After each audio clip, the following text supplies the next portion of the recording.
you're Jason Alexander. I know you as Fogbreaker Studios, Yep. and I found you originally, I think back in like October or something. You were Yeah, that doing a sounds about right. Fogbreaker challenge, and so that's where Yeah. I know you from up to this point. So, Word up. uh, I, Yep. yeah. So why don't you go ahead and explain a little bit about who you are and what you do?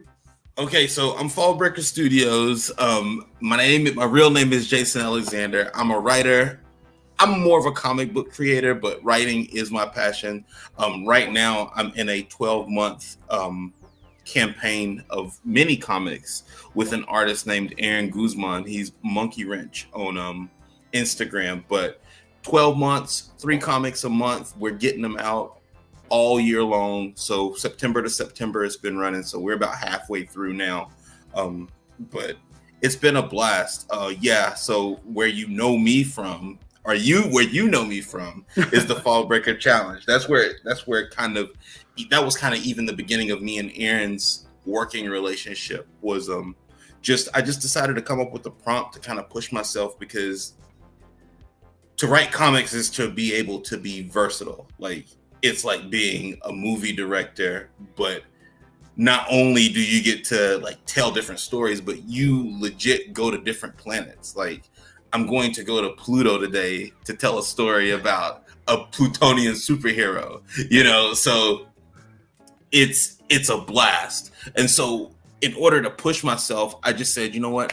I'm just going to go online. I'm going to find 31 words. And instead of doing like an Inktober, which I had participated in, I haven't completed it yet, but I was like, instead of doing that, I want to do something that sharpens the skills for what I want to bring to comics too, because artists are artists. Artists is what sets the table, but the food has to be good when you get there, right? So that's kind of what I want to do, is like, I want to be that guy that just, always has like the Sasan and adobo in my bag, and I can sprinkle it on like some dope artist artwork and like bring it out that much more. And good stories are what keeps us. So I just wanted to get better at telling as many stories as I could. So 31 stories in 31 days, man. I ended up doing 2 stories a day for most of that actually for all of that challenge. I did 2 stories a day. I did one of like a personal side project, and then I did one that Aaron and I worked on together. And from there went the minis, which were just kind of longer versions of these quick short stories that we were doing. And then now, well, I had done a few, but now it's like, now I'm ready to tell like long form stories. These minis have kind of taken on a life of their own, to where they have become mini comic books in the truest sense of the word. It's like minis are kind of what get us all into it as far as the creators, because they're easy to produce. But me and Aaron just kind of started to approach it like we were putting out 3 floppies a month. And what would you want on a pull list that you didn't curate? Yeah. You'd want different stories. I'm 40 now, so I didn't want too much kid fluff. Aaron didn't really want too much kid fluff. That stuff is great, but we wanted, like, what would we watch on Netflix on Friday night if we knew we didn't have to go to work the next morning, Yeah. So we went for it. If we do superheroes, it's kind of got a different spin to it.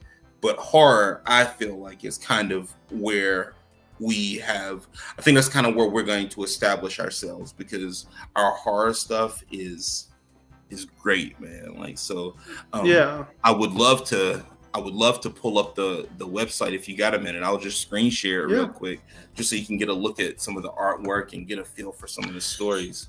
Yeah, go ahead. I was looking through the link you had sent, looking through that site and stuff, and I thought it's really interesting, because that's I don't know, like, that's one aspect of the business that I always think about, that I feel like kind of gets overlooked, is just like the distribution and how are you reaching your customers, And that was one thing I noticed, is you're getting 3 of these like little mini comics delivered to you every month. Yeah. So I guess really you probably cool. put some thought into like distribution and how that side of the business works. So this was our approach going into it. Or I shouldn't really take credit for it, because Aaron kind of hired me after he had already committed to starting it.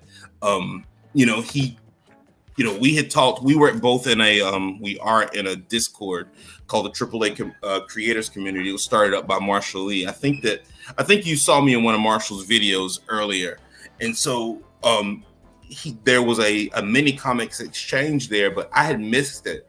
And so I was talking to Aaron one day, and he just mentioned that he had done some minis and he had finished a Inktober type book, and he wanted to send them to me. And once he did, man, it was like, okay, like he was about the production. Like he knew he knew exactly what he wanted to look like.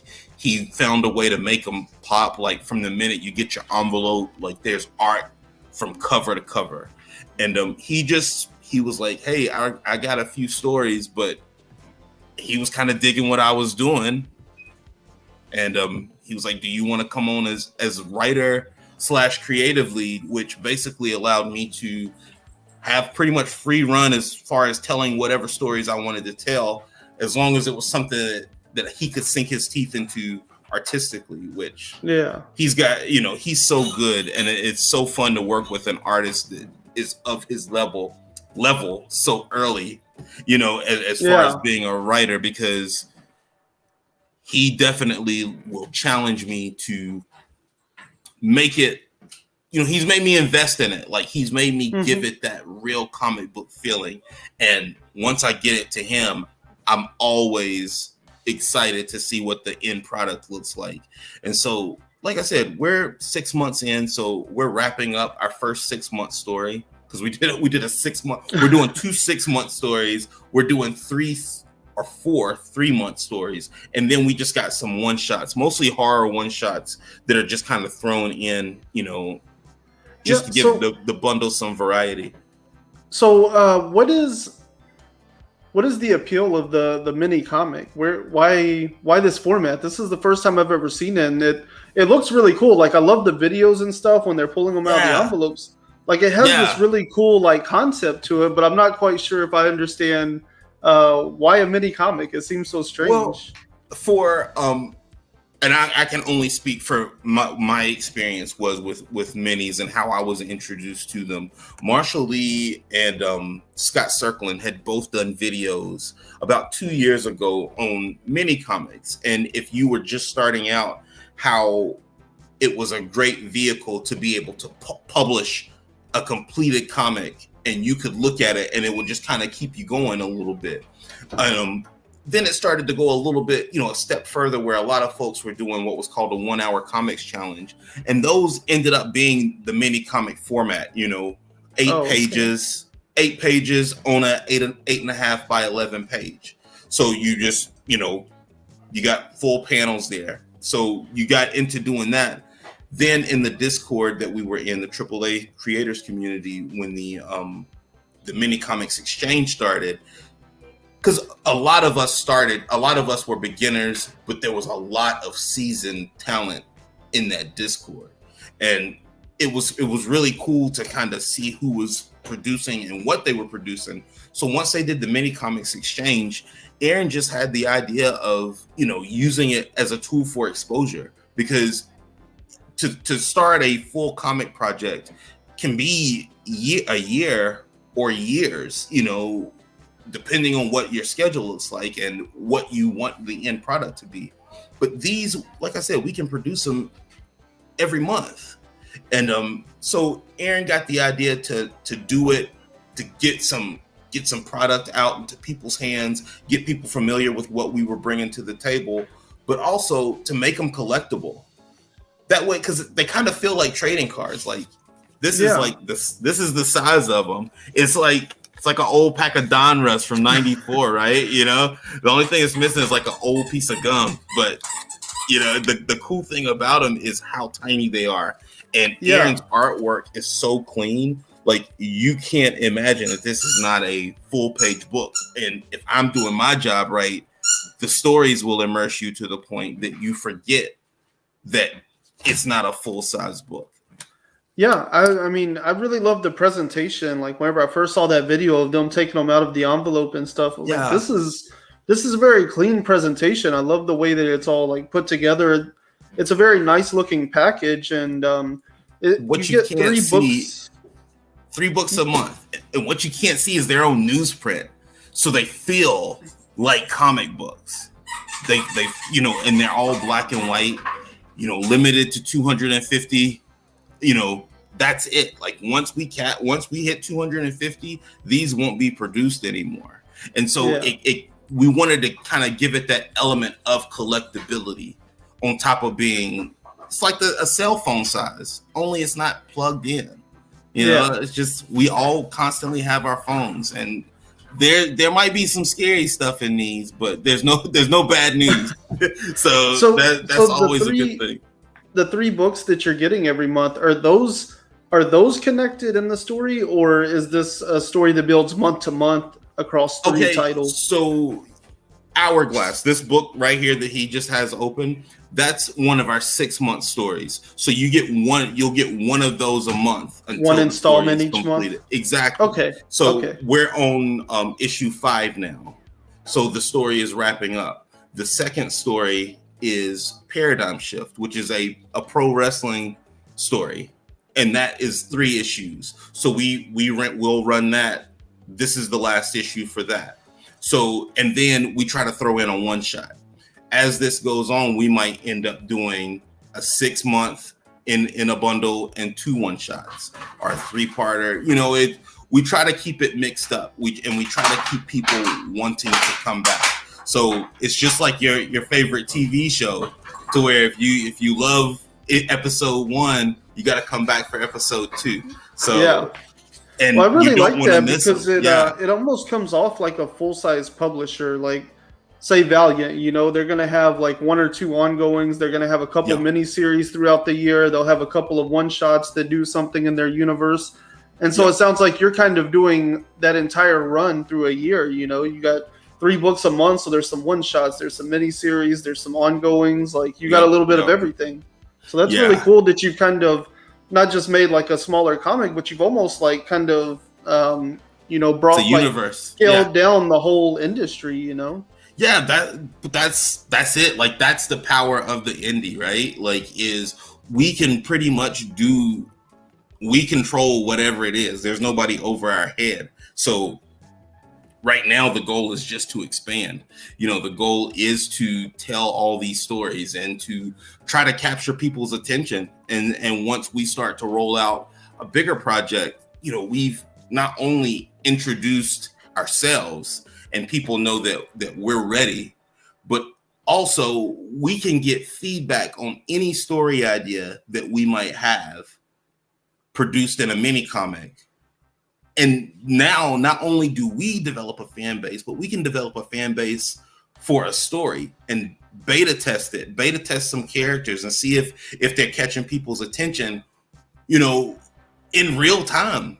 Because we can, we're putting these books out every month. So it's a really unique way to build a universe. And it's almost it almost reminds me of like an Ashcan model, but you're tripling your volume, tripling your output. Yeah. And maybe something will catch on that much better if, there's that much, if you give them enough things, something's going to land somewhere, and we've really strive to give these books as much validity as we can, like to the point of world building for these, these little books. Sometimes there's one shots that I have more research on, or I should, than the actual book is. And all of that shows even when you don't see it.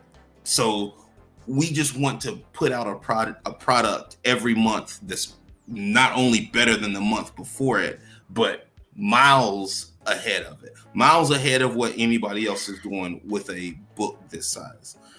It's just that's just the way it should be, because that raises our platform, which raises the indie guys as a whole. Because if the platform is bigger, if we get a bigger base, that's better for everybody, and we're pushing them out every month. We haven't missed a month. We don't intend to. So What's the production like on it? How are y'all printing these through like a print ninja or something like that, or do you have Aaron to is go a different way? Aaron is printing all these himself. He's assembling every book by hand, all the folds, all the slips. He's doing original art on the slips. So if usually we have a couple of different sets of runs that go out in the mail every month, and he tries to do different art on the slip covers for each of those runs that go out in the mail, which gives it another element of collectability. So his production is, that's a real attention to detail. Yeah.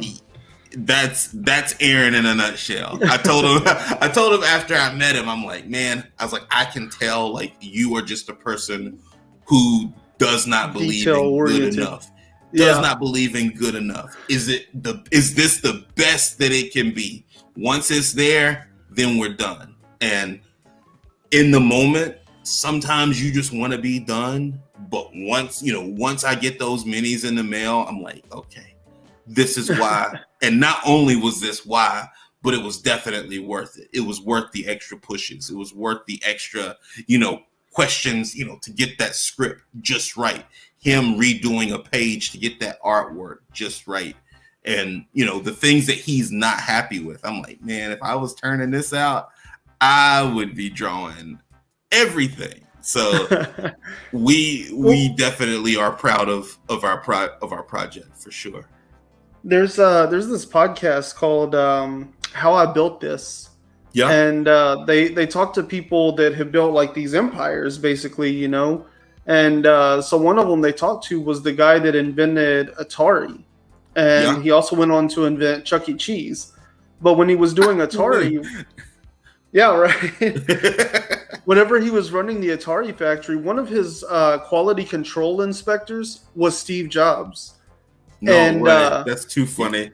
Yeah, and so the way that he talks about Steve Jobs, because it's like young Steve Jobs, way before Apple, Sure. And his job was to check every chip that came off and make sure it was good, And every other inspector was looking at it from a pass-fail, like it has to either work or it won't work, and we kick it back. Yep. And Steve Jobs was looking, no, not just pass or fail, but like, is this going to hold up over time?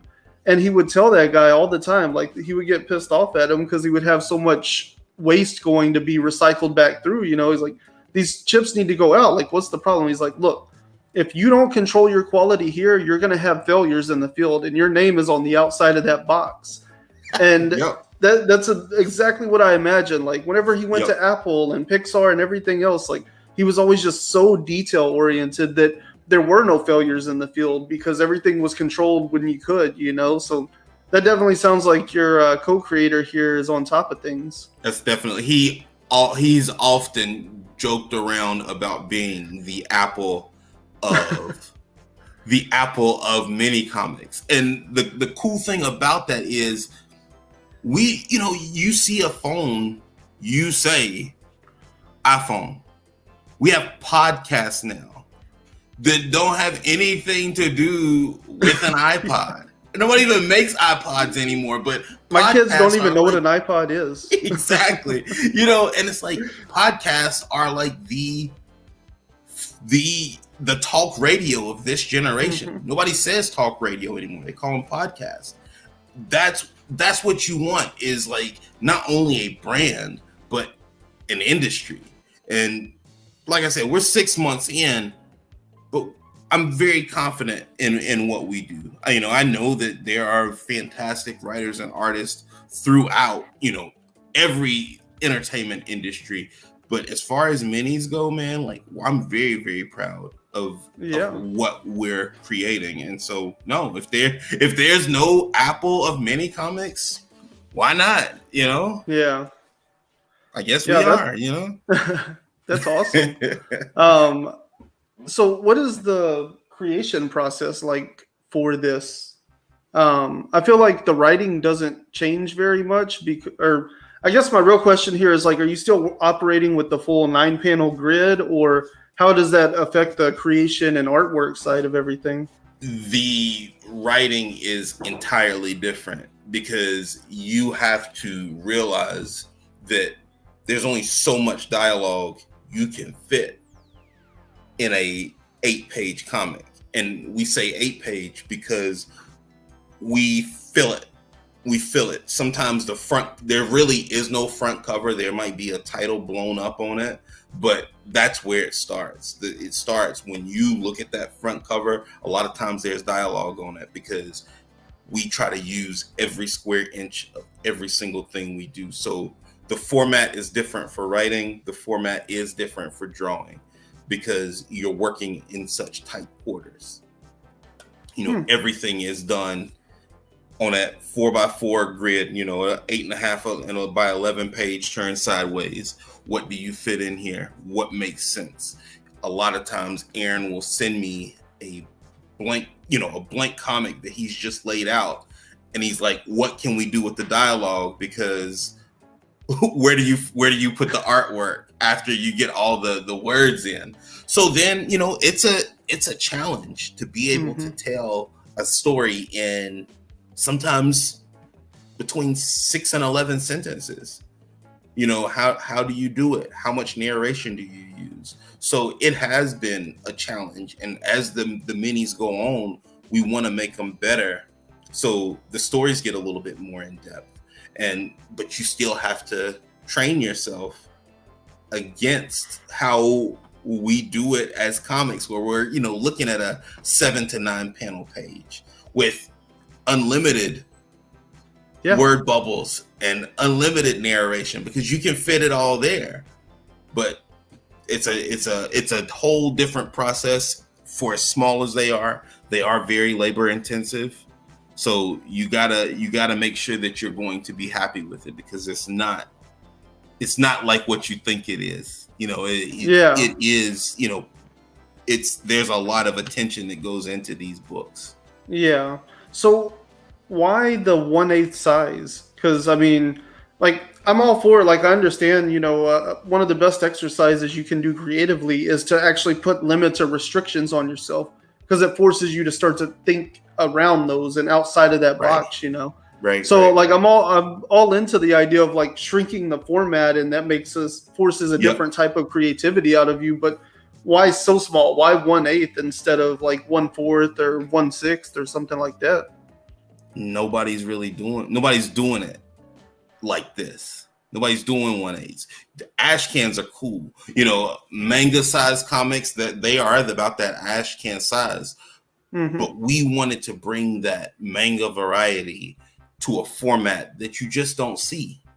And so you get this little tiny envelope out of the mail. Let me see if I got one of the I do. Awesome. Look at me. I'm almost prepared. You get this size envelope in the mail, you would say, oh, this is cool. This must be like a letter to get some comics.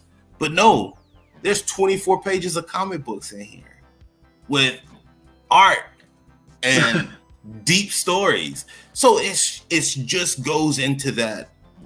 Hit them with something that they don't expect. Hit them with something that is unique and different, and it slides right in place of that cell phone, just so you can unplug for a few minutes and you can get your fingers in between that newsprint, and that it doesn't feel like something you've had to hold all day.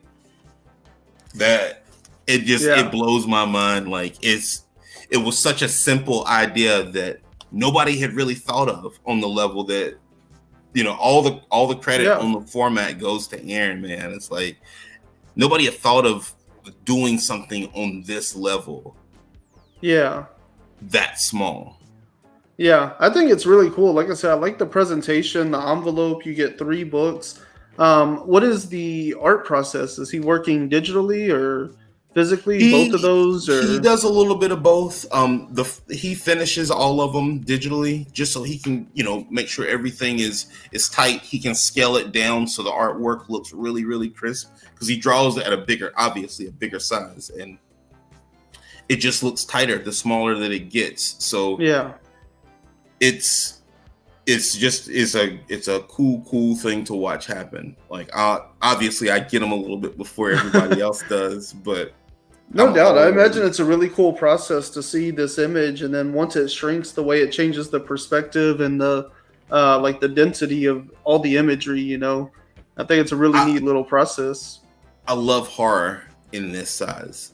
It's like personally, like I love everything that we do. I love the like Hourglass is a really, it just turned into a really unexpected, like tough story. Like as it winds down, I realize how attached I was to it, you know, seeing it completed.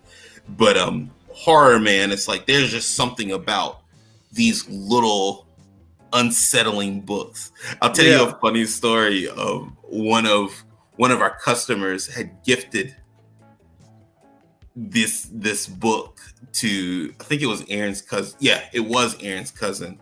She had gifted one of the bundles to somebody she knew, and they were trying to figure out if somebody was trying to send them a threat because they were so unsettled by one of the stories. And it's just like, for me as a writer, I'm like, that's a job well done. Like, I've gotten so many people have said so many different things about our stuff that I'm like, they get it.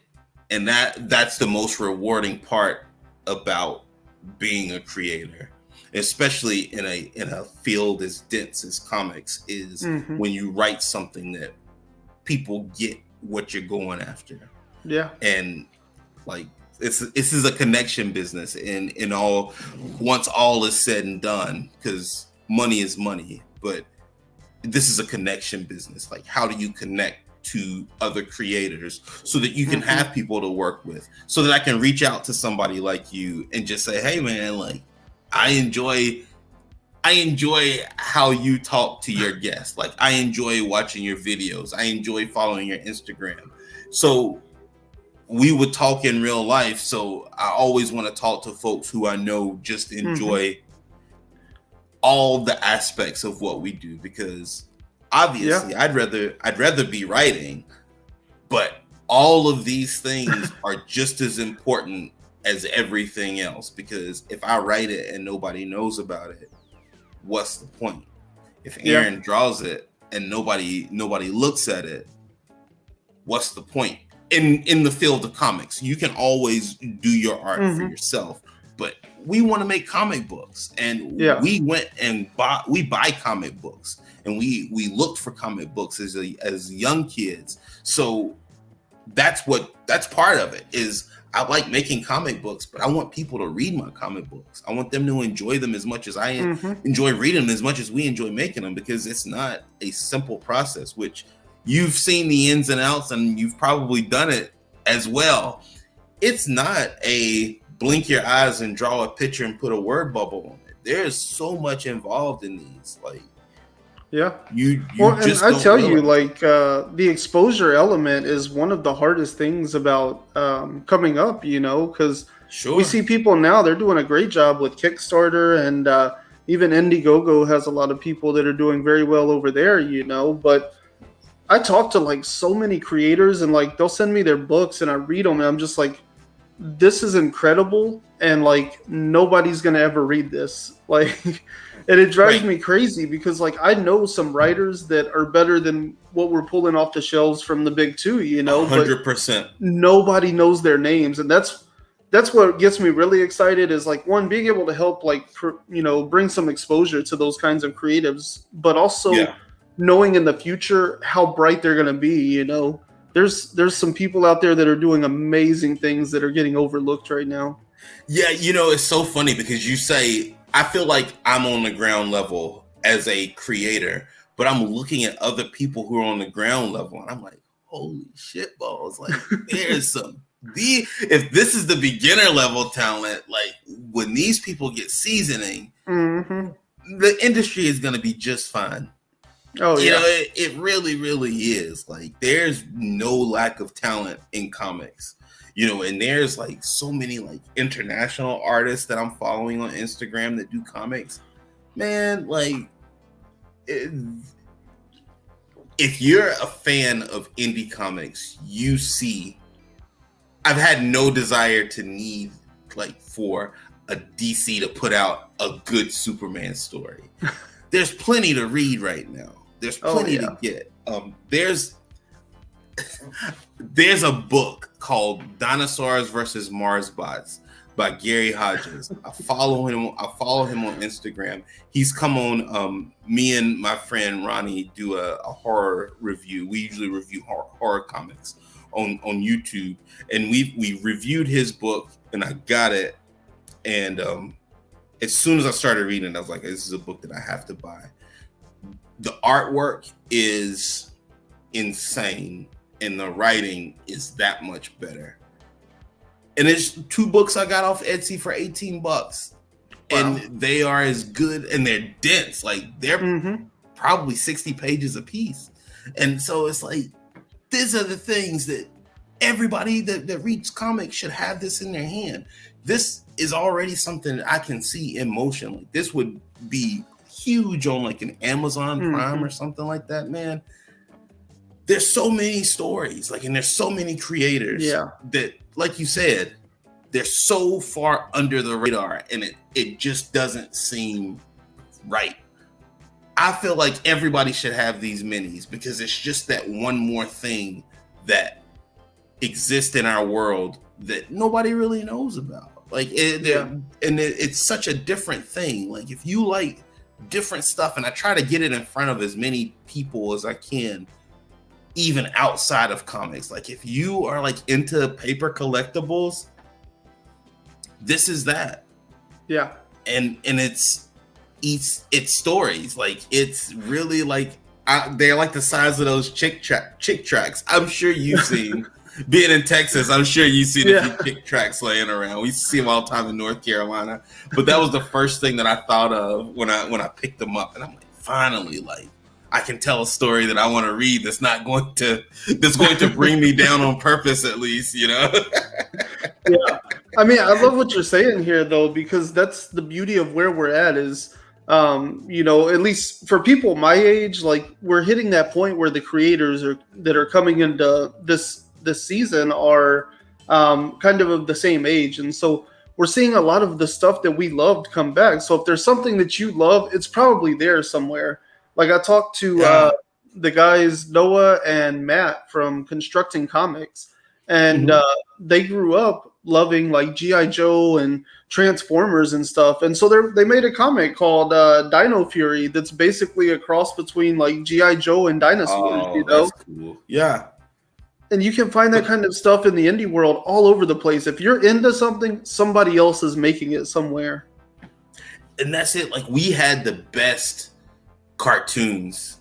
You know what I mean? Like, those late 80s, early 90s cartoons, like, to be able to come up at a time that Batman the Animated Series was so popular. Yes. And that was the advent of saying, kids don't have to have it fluffy. Like, kids can get into gritty if it's done right.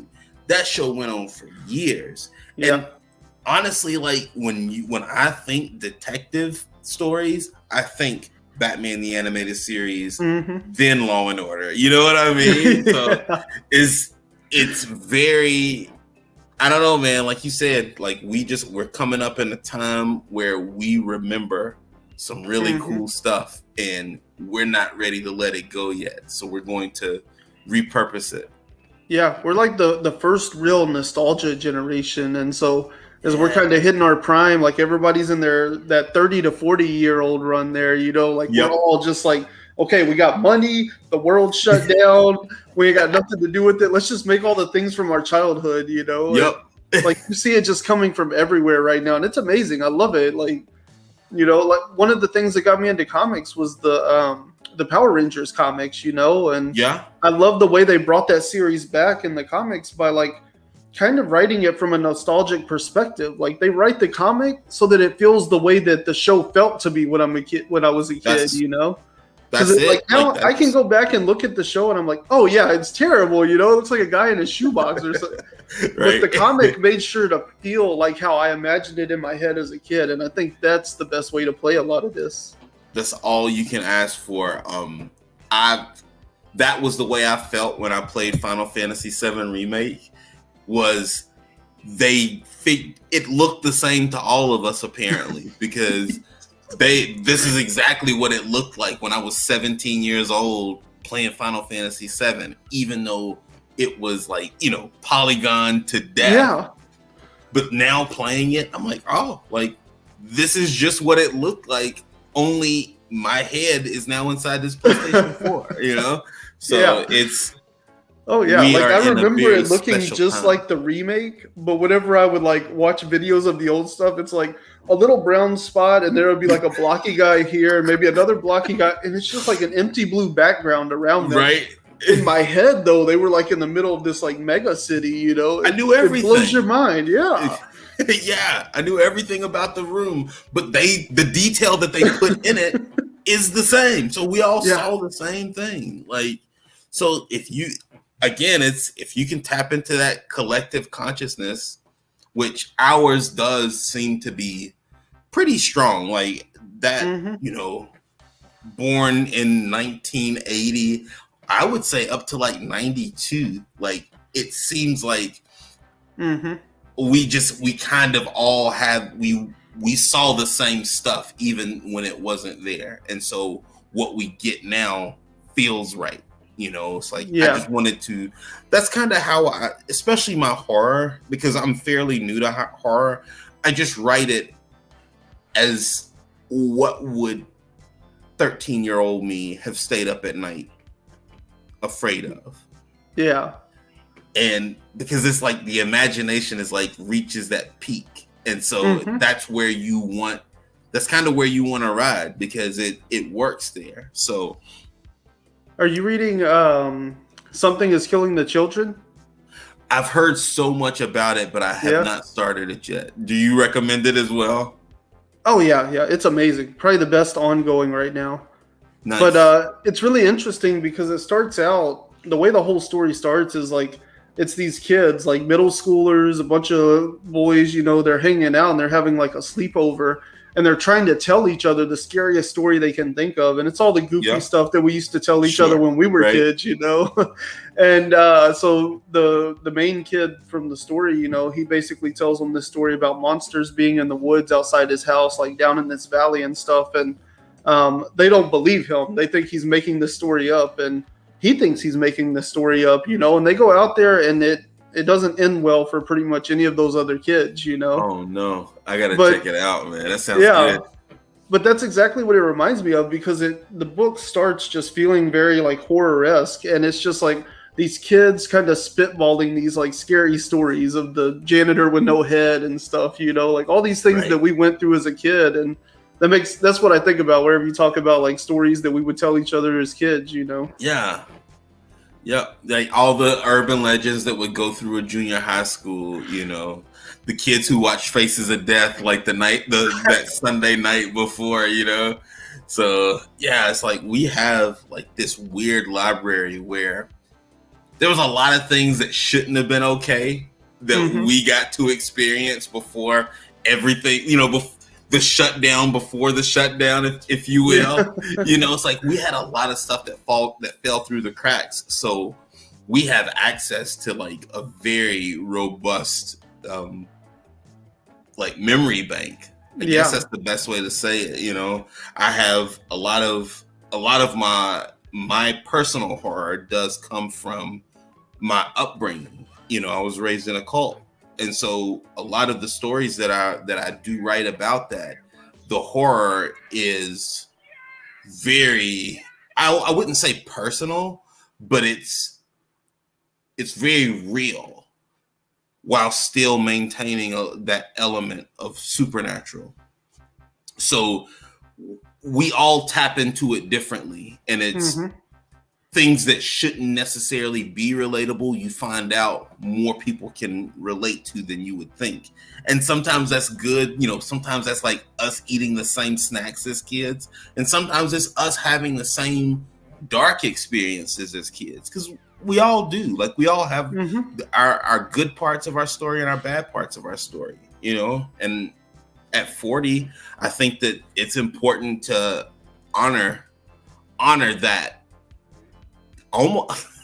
I mean, not to sound like cliche, and it sounds silly, but you have to honor that darkness a little bit, even in like your not bad stories. Like you have to say, nope, I grew up. Everything does not always end with a spit shine and a little the more you know shooting star. Sometimes you learn the hard way, and so when you embrace that, you can capture people's imagination on a real level. Like it starts to resonate, and it's not just why you start to say, why can't I put this book down? Why can't I not get into this story? You know, it's like when you were talking about Something is Killing the Children, like I was like 2 sentences in and I'm like, okay, I know what I'm Googling as soon as this call is over. Like I know I'm gonna start seeing, because that's what you want, man. Like I love stuff that reminds me. Yeah, I think that like, you know, there's a certain level of, you know, life kind of resonates through everything. And if we're telling these stories, you know, we can all say like we love Game of Thrones because you never knew what was coming next. But I feel like at the most basic primal level of it, this mimics real life. Like people die, you know, and they don't come back. And that's the end of their story, you know, and I think that's why it come resonates. Out of left field. Yeah. Like being surprised is great and all, but you know, you think about like Marilyn Manson or something, you know, like these shock jocks and stuff like that. Like, they make a name for themselves quickly. They rise the ranks quickly, but at the same time, like how long do they stay, you know? Like Howard Stern's kind of like the outlier there, you know? Most of these like shock people, their careers don't last a long time, but if you can really tap into like that primal aspect of it and really drive something home about it, I think that's when it resonates and that's when people stick with it, you know? Just killing those characters in Game of Thrones wasn't going to make you stick around, but I think the fact that it mimicked real life, that we could see our heroes fall, you know, I think that made us stick around. There's a draw. Yeah, exactly. You know, it's kind of like we did a video on jump scares just last Thursday. I'm not a huge fan of the jump scare without a purpose. You know, and it's kind of like when you go to the amusement park and you get to ride the ride, and when it ends, there's nobody in your line, so they let you stay on.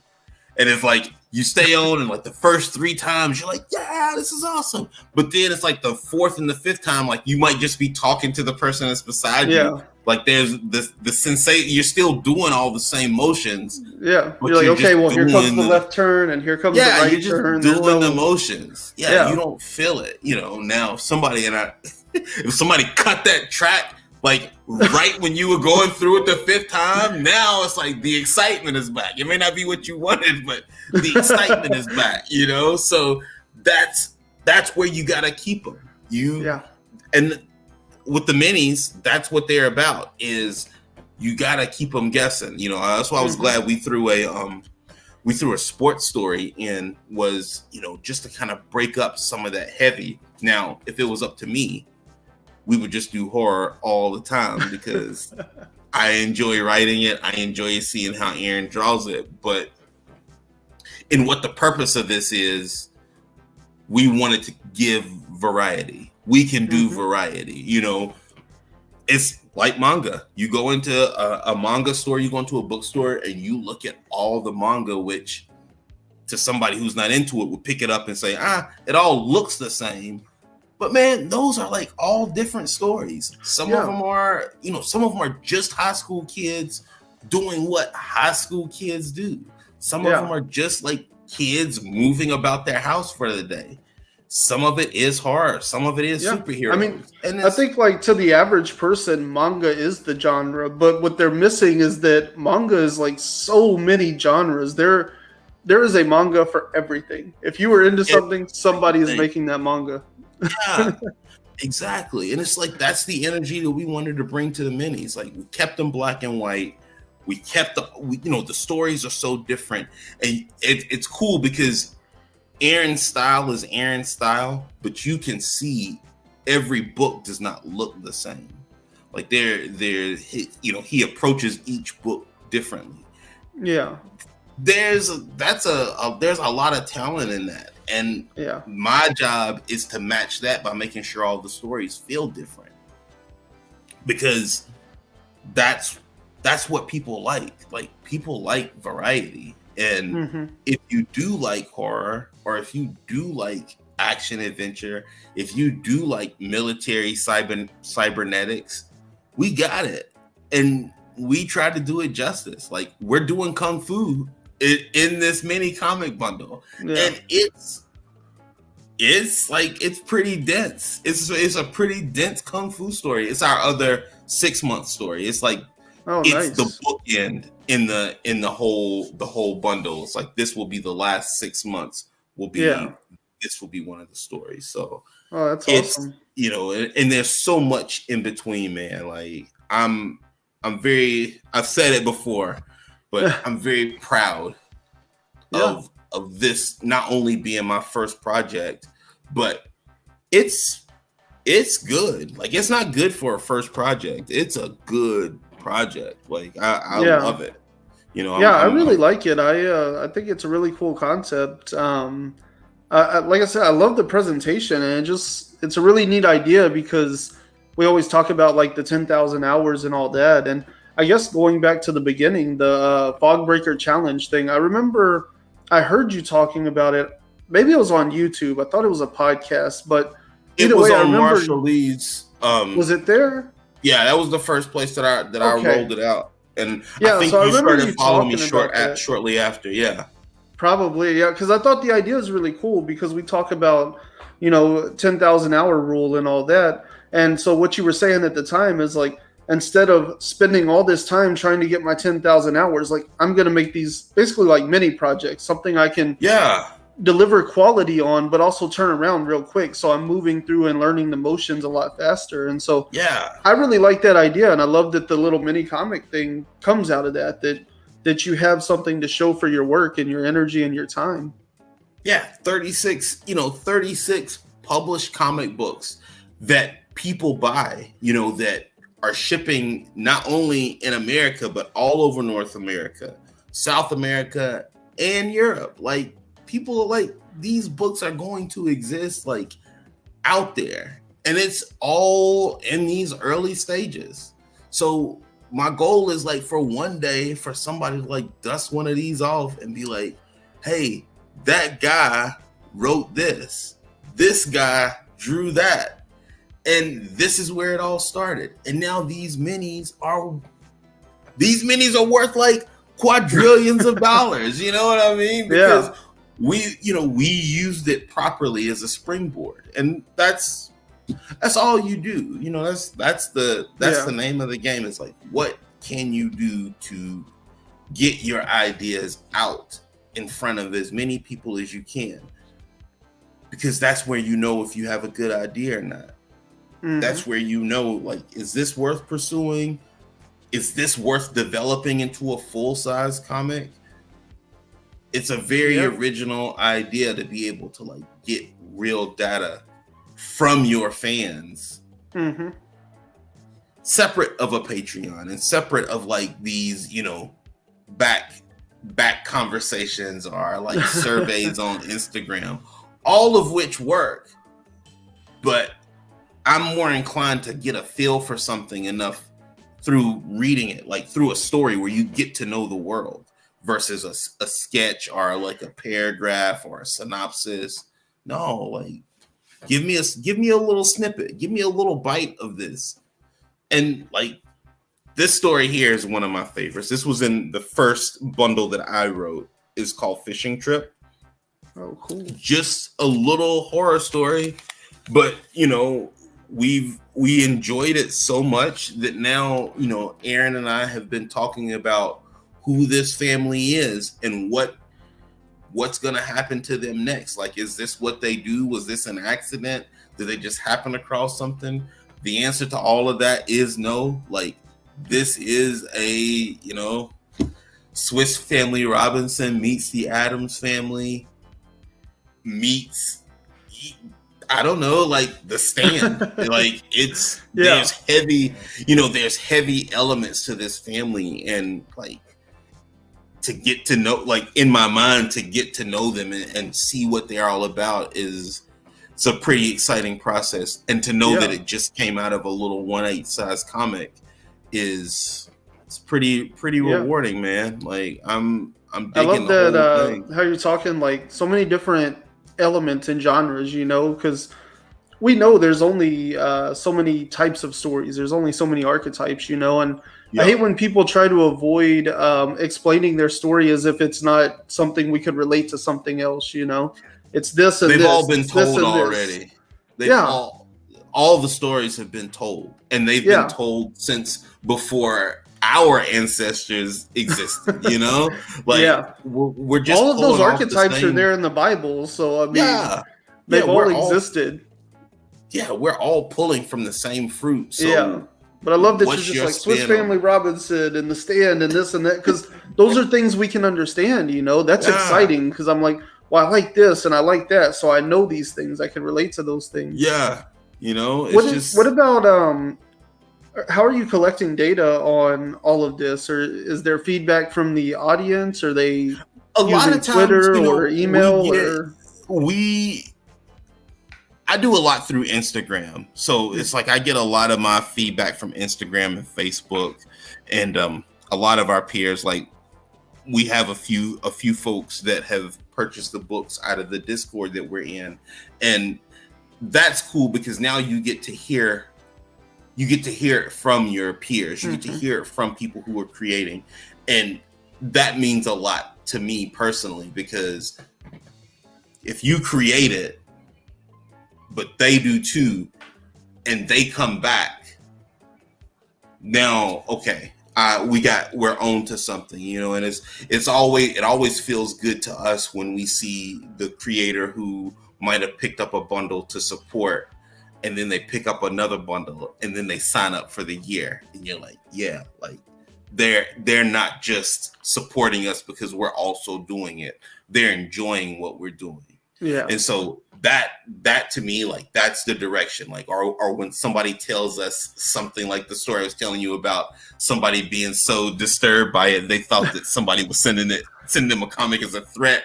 Like that means that we're doing it. That gives us the gas to get to the next month. So we take any feedback we can get. We try to get out. Like, I'm trying to do as many interviews as I can. I'm trying to talk about it as much as I can. We do have a pretty strong following locally for me. Aaron's not in Maine, but locally for me, like, we have quite a few subscribers who are right in Maine, and a lot of them that I don't even know, which is that's rewarding, because now it's like my community could get behind the project, provided I can make enough noise about it. And Stephen King is in Maine. I write horror. I would love to get some pointers, you know. If I'm on Stephen King's radar enough for him to tell me I stink, hey man, that's something, you know. I'll take it. You know, there's a point to work from, at least, you know. It's that thing, like, you know, this is garbage. It's like, he paid attention. He noticed. He touched it. I'm gonna try to get those books. Like, if you don't like them, you touched them. Can you hand them? Can you sign one of my books? I'll take it. You know. Yeah, that's awesome, man. Yeah, I really like this project. I think it's a really cool idea. Like I kind of expressed, you know, I think it's a great way to do like a proof of concept kind of thing, and kind of collect data on like what your audience is and what they're interested in. So. I guess, why don't you tell the people where they can get the bundles and where they can find you and all of that good stuff? You can get the bundles on minicomicbundles.com. That's minicomicbundles.com. No S in comic. Sometimes it's really, really hard to not say mini comics bundles, but it's minicomicbundles.com. You follow me on Instagram. You can follow the Mini Comic Bundles on Facebook and on Instagram. We try to keep posts on there. I am the most active at Fallbreaker Studios on Instagram. That's where I post just about everything that has anything to do with what I got going on, whether it's a project with the minis, whether it's something else, whether it's just artwork that I'm doing. I try to always post. So keep me in the loop. Ask away. You can DM, ask any questions you have. I'm always happy to answer them. Minicomicbundles.com is where you need to go, though, because these older books are going to start running out soon. So you're going to have incomplete stories. Like, you're going to want to see Hourglass from beginning to end. So go pick up the bundles now, man. Give us a spin. See what you think. That's awesome. Yeah, we showed a little bit of the video footage in here, but I'll also be putting the website and all that information in the description so everybody can go find it, because the website's really cool. I definitely suggest checking it out because you get to see all of the opening. You get to see all the different bundles and packages you can get.